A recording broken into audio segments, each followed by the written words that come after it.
And let me tell you what the symptoms are. So it'll fill up with water, it'll agitate, it'll do all that, but it won't go to the drain cycle. So if you come back and you think, man, this should have been done. Why is it still full of water? It should have been done by now.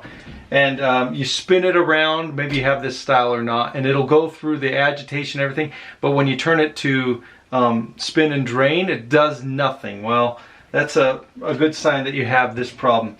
So lid switches are usually in two places. This one has this little tab here. And what happens is when you close it, it goes into this hole like that.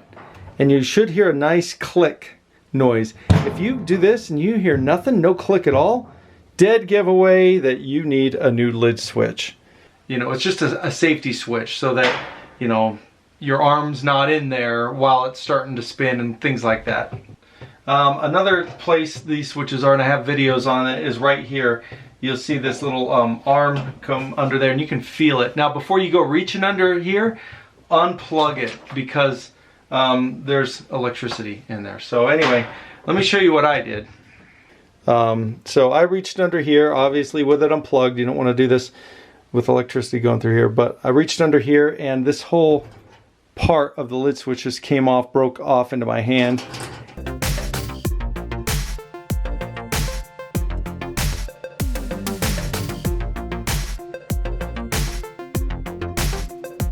Alright, so I'm going to let this finish its cycle. I'll shut the lid, and I think it was, let's see, I don't know, somewhere around there. I'll plug this in. Let's drain this. There it goes. So normally, this won't let you open the lid because the switch stops it. So this is the dangerous part. This gets to be dangerous speed. So my washing machine is a Roper, and that's actually made by Whirlpool, and this is the unit I need here. You can see how long the wires go back. Now, if yours is like this, your lid switch, I have a whole different video on that. This is a totally different type. So this is the kind I need here. And I'll put links to all of this in the video description so you guys can check it out if you need to. I want to double check that the plug on this lid switch that I need to replace is identical to the one that I'm going to buy online. I've seen some reviews of people getting the wrong kind. So there's a couple screws in the back of here that I have to undo. And then we should be able to look inside. To undo this, like I said, I undid these two screws and they are pointed like that. They're going to come almost straight up, just at an angle on the back of here and here. Then you're going to have to do a lot of wiggling and unhook these three hooks that kind of hook into that metal there. See, 1, 2, 3, 1, 2, 3, and then you can flip it up like that. This is the lid switch here.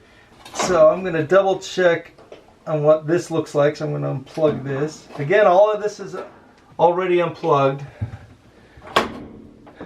I'm not doing anything with power connected.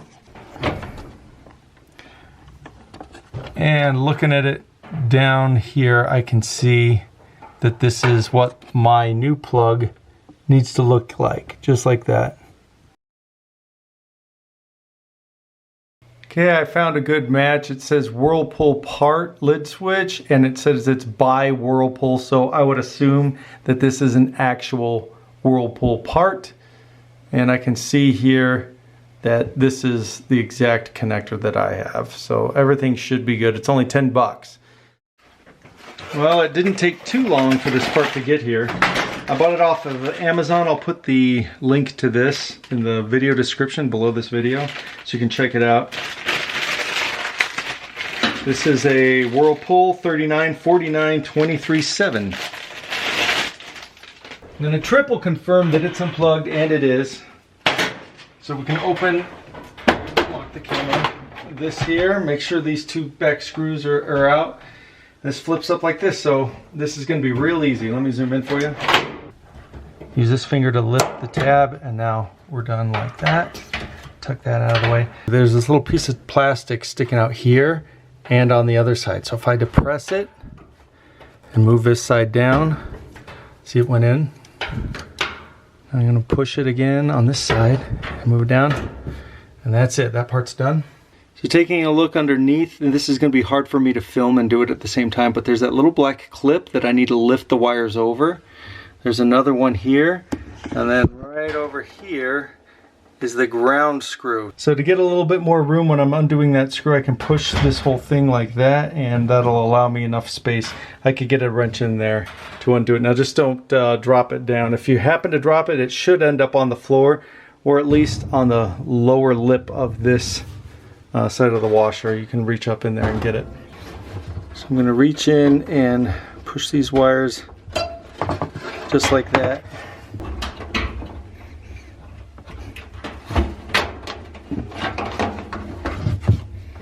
So to undo this guy, I'm going to need 2 hands. You can hopefully get the rest out by hand.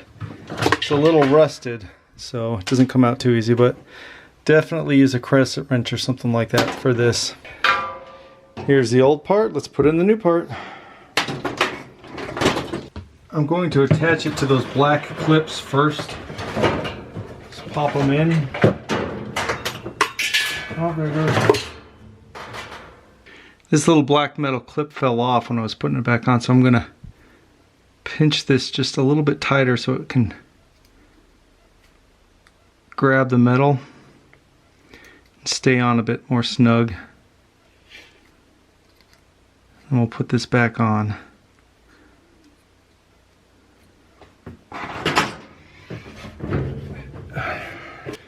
If I could film it, I would. This thing comes through here. Now the last thing to connect is the grounding wire. I have to slip some of these wires through the tube. The tube's just too long. It pushes this switch in a spot that it can't reach. So I'll come out of the tube like that. You know, it's got a little slit in the side so you can pull out what you need.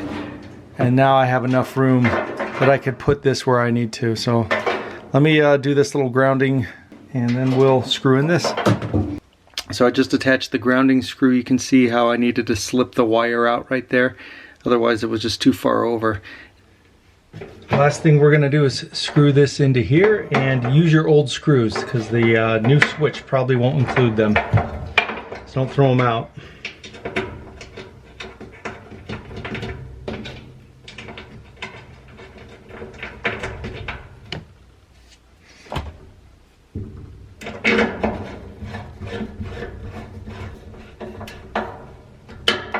All right, now let's see if we get a good click noise. That's what you want to hear.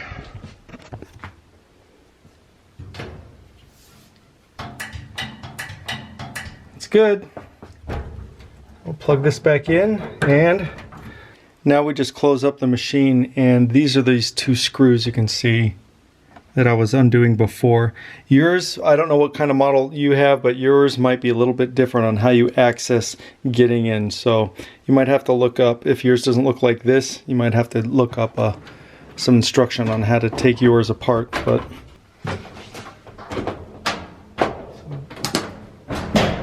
just like that. So now that it's fixed, let me show you what it should work like. You should hear the click. And when it's spinning, well, first off, yours wasn't spinning at all because it thinks that the lid was open. But now that it's spinning, when I open it, it'll shut off. That's going to do it for this video. Hopefully it's been helpful to you. If you have questions, go ahead and leave them in the comments section.